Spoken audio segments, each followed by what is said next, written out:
하나님 말씀은 신약 성경 중에 마가복음 14장 66절에서 72절까지 말씀입니다. 신약 성경 81면 마가복음 14장 66절에서 72절까지 이 계시의 말씀을 봉독할 때에 살아계신 하나님의 음성을 들을 수 있기를 바랍니다.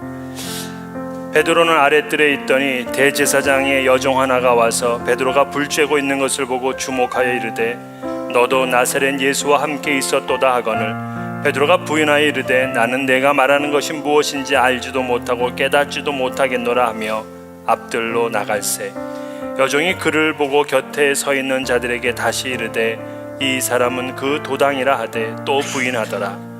조금 후에 곁에 서 있는 사람들이 다시 베드로에게 말하되 너도 갈릴리 사람이니 참으로 그 도당이니라. 그러나 베드로가 저주하며 맹세하되 나는 너희가 말하는 이 사람을 알지 못하노라 하니 닭이 곧 두 번째 울더라. 이에 베드로가 예수께서 자기에게 하신 말씀 곧 닭이 두 번 울기 전에 내가 세 번 나를 부인하리라 하심이 기억되어 그 일을 생각하고 울었더라. 아멘. 한국 격언 중에 한 번 실수는 병가지 상사라 하는 말이 있습니다. 즉 전쟁에서 실수는 흔히 일어나는 일이다, 이제 그런 뜻이죠. 그러나 실제로 군대에서는 실수를 용납하지를 않습니다.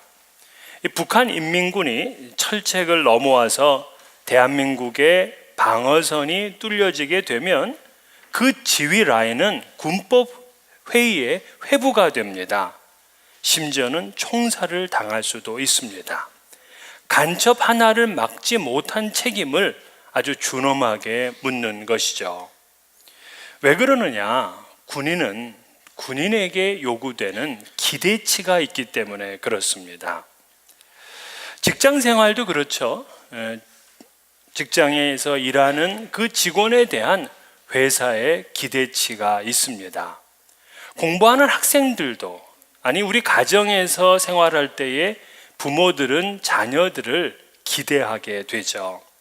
그 기대만큼 만족이 안 되게 되면, 실수하고 실패하게 되면 그것 때문에 화를 내기도 하고 갈등이 생기기도 합니다. 그래서 어떤 부모는 너무나 자식에게 실적과 결과, 완전함 등을 요구하는 그런 부모들, 정말 아주 냉랭한 가정을 이루게 되죠. 실수를 용납하지 못하는 세상은 정말 메마르고 정이 없습니다. 이 세상에서는 한 번 실패하게 되면 금방 낙오자가 됩니다. 우리가 사회생활을 하면서도 크레딧을 망가뜨리지 않으려고 애를 쓰죠. 한 번 망가지게 되면 여러 가지 형편이 어려워지기 때문에 그렇습니다. 그러나 하나님 나라에서는 실패가 오히려 축복이 되는 경우가 참 많았어요. 실패 없이 꾸준하게 성공하는 길만을 갔던 사람들보다는 때로는 실패하고 실수를 저지르면서도 다시금 믿음의 용기를 내서 일어선 사람들이 하나님의 일들을 더 크게 감당한 사람들이 많습니다. 우리는 어디서든지 실패할 수가 있습니다. 사업의 자금이나 또 기술이 부족한 사람은 사업에 실패할 수 있어요. 또 학생들은 진학에 실패하거나 또는 졸업 후에 취업에 실패할 수도 있습니다. 믿음이 부족한 사람은 신앙의 문제에 있어서도 실패할 수가 있습니다. 우리는 언제든지 실패에 노출되어 있는 사람들이죠. 성경에 보게 되면 대부분의 사람들도 다 실패를 겪었습니다. 하나님께서 야심차게 만드신 최초의 인류인 아담도 실패를 했습니다. 믿음의 조상이라 일컬어지는 아브라함도 실패를 했습니다. 하나님과 대면해서 그 얼굴이 해처럼 빛났던 모세도 실패한 적이 있습니다. 하나님의 마음에 꼭 합한 다윗이라는 사람도 역시 실패한 적이 있습니다. 예수님의 제자로 그 예수님의 가르침을 받았던 제자들도 모두 실패했습니다. 성경은 이처럼 실패한 사람들을 감추거나 그들의 실패를 미화시키려고 하지는 않습니다. 사실 보게 되면 이 베드로는 참 인간적입니다. 그래서 저는 베드로가 좋습니다. 너무 완벽해서 인간 냄새가 안 나는 사람보다는 이렇게 실수하고 늘 실패하는 그러한 베드로가 한편으로는 마음에 드는 거죠. 그는 예수님을 3번이나 부인을 하게 됩니다. 첫 번째는 그가 대제사장 집에 따라 들어갔습니다. 도대체 예수님이 어떻게 될까 궁금했기 때문에 그 결말을 보려고 들어간 것이죠. 근데 그가 불 곁에서 불을 쬐고 있는데 이 대제사장 집에 여종 하나가 묻습니다. 너도 나사렛 예수와 함께 있었구나. 이렇게 얘기를 하니까 깜짝 놀랍니다. 그러면서 나는 네가 말하는 것이 무엇인지도 모르겠고 나는 깨닫지도 못하겠다 하면서 아주 딱 잡아댑니다. 그리고 자리를 옮겼어요. 그랬더니 또 다른 여종이, 그 다음에는 집에 함께 섰던 다른 사람들이 베드로를 보고서 너도 예수와 같은 당이 아니냐 하고 그렇게 묻습니다. 또다시 부인을 하고 심지어는 예수님을 저주까지 하면서 자신의 거짓된 결백을 완강하게 주장을 했습니다. 참 어처구니 없죠. 예수님에게 가장 사랑받았던 제자라 할 수 있지 않습니까? 심지어는 자신의 신앙의 고백으로 인해서 천국의 열쇠까지를 받았던 이 베드로인데 결국 예수님과의 관계성을 완전히 끊어버리는 그러한 부인을 했습니다. 왜? 무엇 때문에 이 사람이 이렇게 예수님을 부인했을까? 여러분들은 어떻습니까?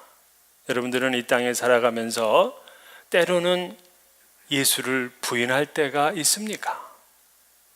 왜 우리는 예수를 인정해야 될 바로 그 타이밍에 예수를 인정하지 않고 부인하는 삶을 사느냐? 그 이유는 3가지로 볼 수가 있는데, 첫째는 용기가 부족하기 때문에 그렇습니다. 당시 예수님을 잡아서 십자가에 죽이겠다, 이 정도의 이 기세라면 제자들도 전부 다 잡아서 함께 십자가에 못을 박을 수가 있습니다. 그래서 이 베드로가 자신이 예수의 제자임을 시인했다면 그의 신변을 보장받을 수가 없었습니다. 그러나 신앙인이란 끝까지 용기를 지키는 사람들입니다. 우리 초대교회 성도들은 자신이 예수를 시인하고 그 시인한 것 때문에 원형 경기장에서 맹수에게 찢겼습니다. 그 시인한 것 때문에 십자가에 못을 박아서 죽었습니다. 그들이 당한 수없이 많은 고통은 예수를 시인하는 용기를 가졌기 때문에 그렇습니다. 우리가 태어나고 자랐던 그 대한민국, 이곳에 하나님의 복음이 전해졌을 때에 그 복음을 위해서 신사참배를 거부하고 옥에 갇히기도 했고요, 사람들에게 예수를 시인함으로 인하여서 공산당의 총에 무참히 죽게 되는 그러한 일도 있었습니다. 그들이 보여준 건 바로 용기였죠. 하나님께서 이스라엘 인도하셔서 요단강을 건너게 하십니다. 그때 여호수아에게도 계속해서 주셨던 말씀은 뭐냐면 너는 마음을 강하게 하고 담대히 하라. 다시 말해서 용기를 가지라는 거예요. 용기가 없는 사람은 하나님의 약속의 땅을 차지하지 못하기 때문에 그렇습니다. 기독교사에서 가장 용기 있는 인물로는 종교개혁자 마틴 루터를 뽑고 있습니다. 그는 95개조의 반박문을 철회하라 하는 황제와 교황의 협박을 당합니다. 또 회유를 당하기도 합니다. 그러나 거기에 절대 굴복하지를 않았습니다. 그가 마지막에는 보름스라는 곳에서 열리는 국회에 참여하라, 거기서 해명하라 하는 그러한 명령을 받았을 때에 그는 그 위세 앞에 자기가 짓눌려질 것 같은 두려움을 느끼며 참석을 했습니다. 그곳에서 너의 반박문을 철회하라 하는 그런 명령에 마틴 루터는 이렇게 주장했습니다. 나는 성경이나 다른 근거들로 인한 명확한 이유로 확신할 수 없다면 철회할 수 없습니다. 나는 성직자들과 교황에게 양보할 수가 없습니다. 왜냐하면 그들은 자주 잘못을 저질렀기 때문입니다. 나의 양심은 하나님의 말씀에 붙잡혀 있습니다 하고 당당히 맞섰습니다. 이를 봤던 신학자 브론스는 이제까지 살아온 모든 인간 중에 가장 겁이 없는 사람이었다고 주장해도 지나친 말은 아닐 것이다, 그렇게 루터를 평가했습니다. 또한 샌더스라는 신학자는 진정한 용기는 두려움이 없는 것이 아니라 두렵지만 그 두려움에 항복하기를 거부하는 것이다, 이렇게 말했어요. 그러나 베드로는 그 마지막 순간에 이러한 용기가 없었습니다. 그래서 예수를 부인하게 된 거죠. 두 번째, 그는 믿음이 부족했습니다. 그는 예수님의 말씀에 대한 확신이 없었기 때문에 사실 예수님의 결말을 보려고 찾아간 거죠. 그러나 그 전에 예수님께서는 이미 제자들이 있는 자리에서 뭐라고 하셨냐면, 나는 죽을 것이고 그러나 다시 살아서 너희보다 먼저 갈릴리에 가 있겠다, 그렇게 얘기를 하셨다고요.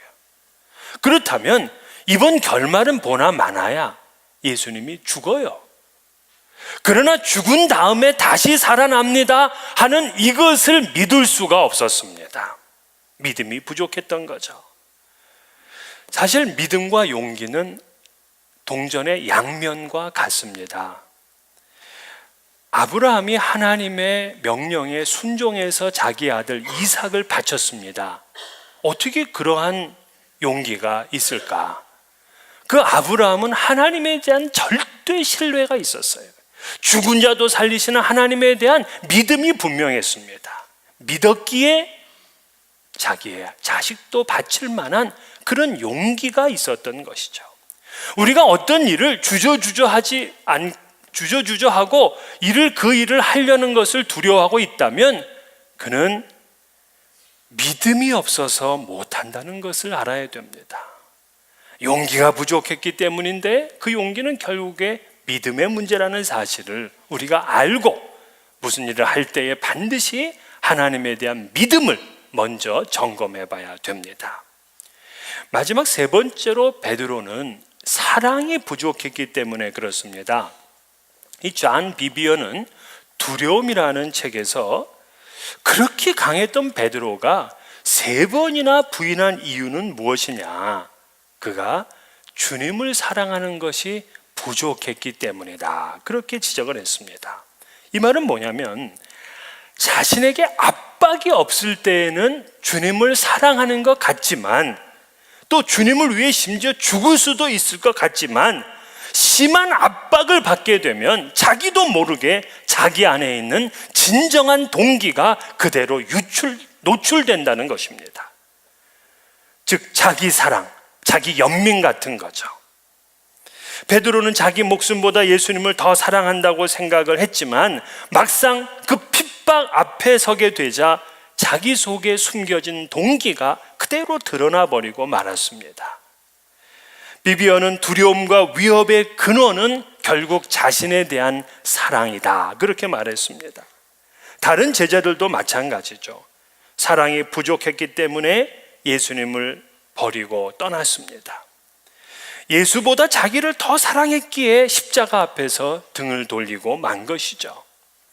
예수님이 기적을 행하고 그 곁에서 함께 있었던 제자들은 신이 났습니다. 또 예수님이 많은 사람들을 몰고 다니며 인기가 최고조였을 때에는 정말 내 목숨 다해서 그 주님을 사랑할 것 같았습니다. 그러나 십자가 앞에 서게 되자 자기 연민에 휩싸여서 결국 예수님을 등지고 마는 사람이 됐어요. 우리가 평안할 때 믿음이 안 좋은 사람이 어디 있겠습니까?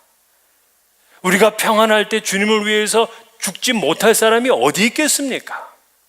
그러나 십자가 앞에 서게 되면 내 자신을 너무나 사랑하기에 결국 주님을 부인하는 이것이 바로 우리의 현실인 거죠. 그러면 용기도 믿음도 사랑도 없었던 이 베드로가 어떻게 초대교회에서 3,000명, 5,000명이나 되는 사람을 전도하고 이 초대교회의 아주 유명한 지도자로 다시 세워질 수 있었을까? 그는 실패를 창조적으로 극복할 수 있었기 때문에 그렇습니다. 실패가 묘약이 됐어요. 실패가 축복이 됐어요. 실패가 기적이 됐습니다. 그렇기 때문에 우리 인생에 실패를 하고 때로는 많은 실수를 저질러서 지금 내 모양이 너무나 형편없다고 하더라도 우리는 반드시 그 실패의 창조적인 관리자가 되어야 됩니다. 이 앨버 앨리스는 ABC 이론을 주장을 했는데, ABC 이론이란 이런 거예요. A라는 원인에 대해서 B라는 반응을 어떻게 하느냐에 따라서 C라는 결과가 달리 나타난다, 이 얘기입니다. 똑같이 A라는 경우를 당하지만 어떻게 B의 반응을 하느냐에 따라서 그 결과는 정반대일 수 있어요. 예를 들면 이렇죠. 퇴근을 하던 이 아빠가 그냥 집을 오다가 좀 마음이 급했는지 과속을 하게 됐는데 절커덕 이 폴리스카에 잡혔습니다. 그리고 그날 아주 티켓을 진하게 한 장 받았습니다. 그리고 집에 가는데 아주 속상한 거예요. 왜 나만 잡느냐? 딴 사람들 다 이렇게 그냥 달리는데 하면서 경찰이 믿기도 하고 그냥 아주 속이 완전히 상했습니다. 오늘 하루 일한 건 난 다 이제 그냥 이 꽝이라 이거야. 그리고 집에를 갔는데 애들이 달려드니까 귀찮아. 그래서 저리 가라고 야단을 칩니다. 그걸 본 아내가 당신은 왜 퇴근하고 와서 애들 야단치냐 하니까 그 말에 화가 나가지고 한 10배를 갖다가 더 쏟아붓습니다. 그날 밥을 해줬는데도 밥이 하나도 맛이 없어. 그날 분위기가 삭막합니다. 자, 그런데 어떤 아빠는 티켓을 받았어요. 티켓을 받고 나서 깜짝 놀랍니다. 내가 이렇게 빨리 달렸단 말인가? 이거 잘못해서 과속해다 이거 큰일 날 뻔했네. 잘못하면 사랑하는 가족들도 못 봤을 거야 하면서 마음을 갖다가 탁 캄다운 시켜서 가는 겁니다. 그리고 애들이 달려 나오는데 애들 한 명 한 명이 너무나 예뻐. 이거 잘못하면 못 볼 수 있단 말이에요. 그러니까 애들 한 명을 갖다가 전보다 더 뜨겁게 안아줍니다. 그 모습을 본 아내가 정말 내 남편이 아이를 이렇게 사랑하는구나. 준비 안 하려고 했던 계란 후라이를 하네.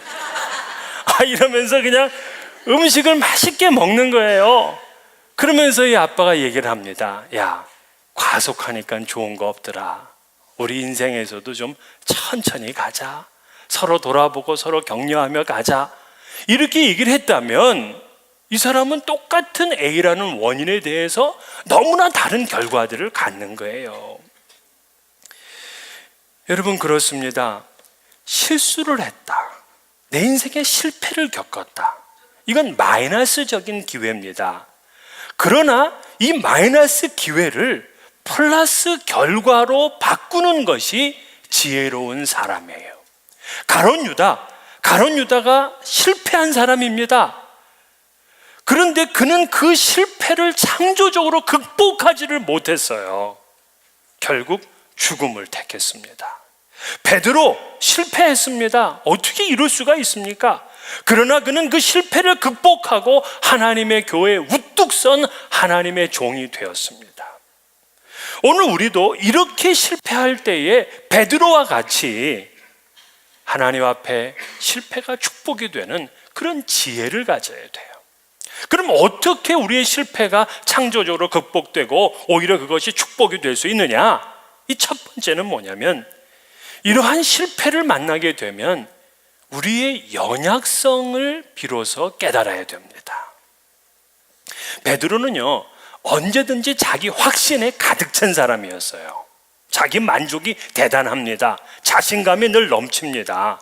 실제 그럴 수밖에 없었던 것은 예수님께서 내가 너로 사람을 낚는 어부가 되게 하겠다 하고 불렀을 때 그는 주저하지 않고 자기에 있는 것을 다 포기하고 예수님을 따랐습니다.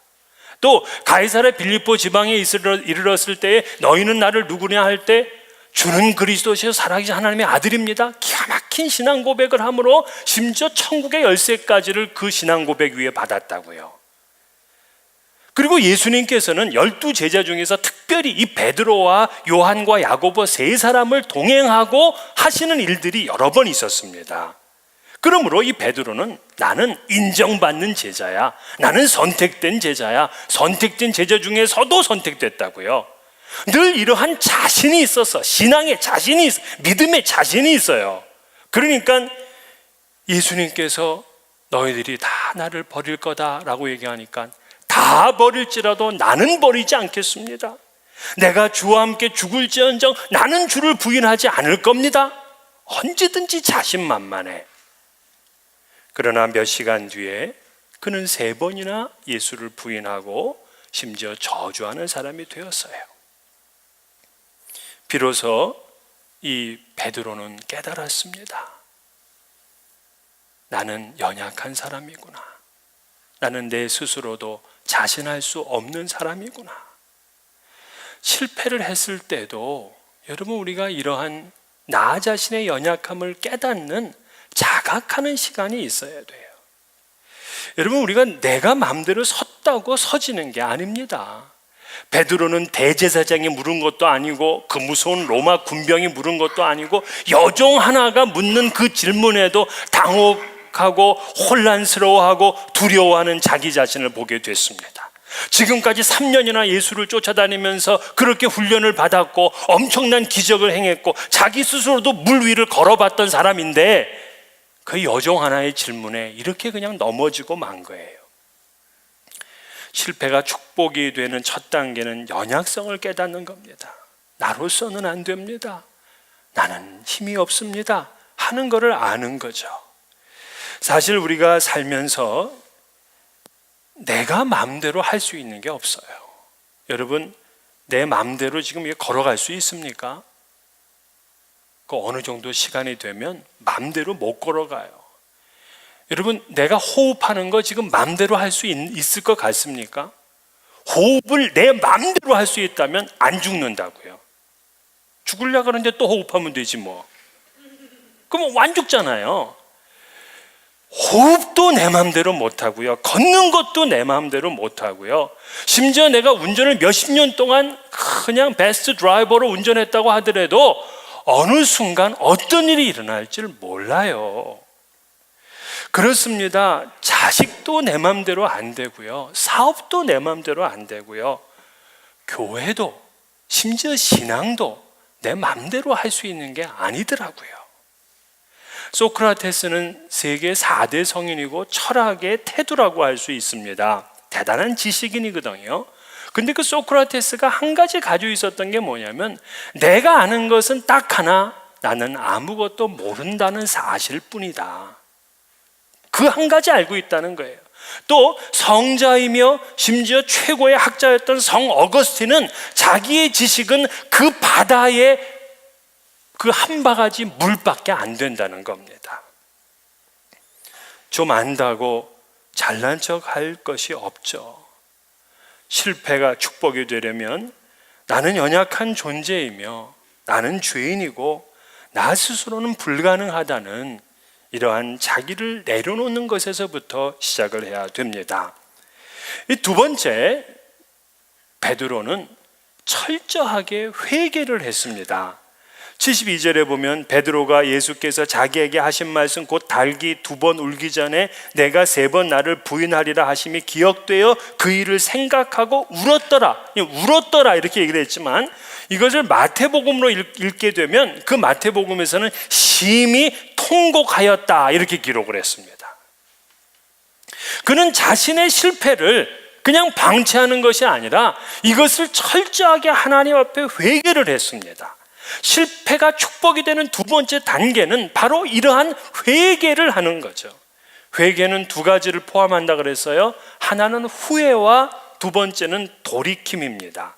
우리가 주일날마다 참회 기도를 하죠. 이 참회 기도는 그냥 후회의 기도예요. 후회의 기도. 아무리 후회하고 나가서 똑같은 일을 한다면 우리는 그냥 예배 시간에 있는 순서에 불과한 거지 진정한 참회가 되지를 않은 것입니다. 사도 베드로는 오늘 이 하나님 앞에 울며 회개한 이후로는 기도의 사람이 되었습니다. 그는 오순절 성령을 체험하고서는 그의 실수나 실패가 성경에 별로 기록되어 있지를 않아요. 그렇다면 이 베드로는 자기가 후회한 것뿐만이 아니라 그는 철저하게 돌이키는 사람이 되었다는 것을 의미하는 것입니다. 실패가 축복이 되려면 나의 모습을 완전히 벗고 돌아서야 됩니다. 이게 회개입니다. 그래서 회개를 이 헬라어에서는 메타노이아라고 하는데, 이 메타노이아라는 단어는 방향 전환을 하다, 이런 얘기입니다. 목표가 달라진 거예요. 내 안에서 혁명이 일어난 것입니다. 베드로는 사도행전 2장에서 전도를 할 때 3,000명이 예수 그리스도를 믿었어요. 그때 사람들이 마음에 찔려서 베드로에게 우리가 어떻게 하면 되겠는가 하고 물었을 때 너희가 회개하라는 말을 첫 번째로 했습니다. 그렇습니다. 우리의 실패, 또 우리의 지난 시간에 그 어렵고 힘들었던 그런 좌절이 축복이 되려면 하나님 앞에 철저하게 회개를 하셔야 돼요. 전설에 의하면 이 베드로는 닭이 울 때마다 하나님 앞에 눈물을 흘리며 회개를 했다고 합니다. 철저하게 돌이키는 사람이 되었어요. 우리가 잘 아는 대로 베드로는 훗날 이 성경에 기록될 만한 책을 2권 쓰게 됩니다. 바로 베드로 전서와 후서죠. 근데 그 베드로 전서에 자기의 그 체험에서 우러나왔던 이야기를 성도들에게 권면하고 있는 걸 볼 수 있습니다. 베드로전서 4장 7절 너희는 정신을 차리고 근신하여 기도하라. 14절에 너희가 그리스도의 이름으로 치욕을 당하면 복 있는 자로다. 여러분, 이게 뭘 상징하는 거예요? 예수를 위해서 치욕을 당할 수 있으면, 예수를 위해서 화를 당했다면 그것이 오히려 너에게는 복이다는 사실을 알려주는 거죠. 왜? 자기는 실패했었으니까. 자기는 부인해서 그 복을 누리지를 못했으니까. 또 근신해서 기도하라는 얘기입니다. 왜 내가 실패해서? 겟세마네 동산에서 기도해야 될 그 순간에 그가 그냥 잠을 자고 있었다고요. 깨어있는 영혼으로서는 그 예수를 시인하며 마지막 담대한 삶을 살 수 있지만 조는 영혼으로는 안 되는 것입니다. 그러므로 그리스도와 함께 고난을 받아라 하는 그런 권면을 하고 있습니다. 세 번째, 이 베드로는 주님의 사랑과 용서를 받아들였습니다. 많은 사람들이 왜 제기하지 못하냐면 자기 자신에 대해서 실망을 합니다. 그리고 다른 사람들이 나를 어떻게 볼까? 그것 때문에 염려가 되고 다른 사람이 나를 무능하다고 생각할 텐데 하는 것으로 두려워합니다.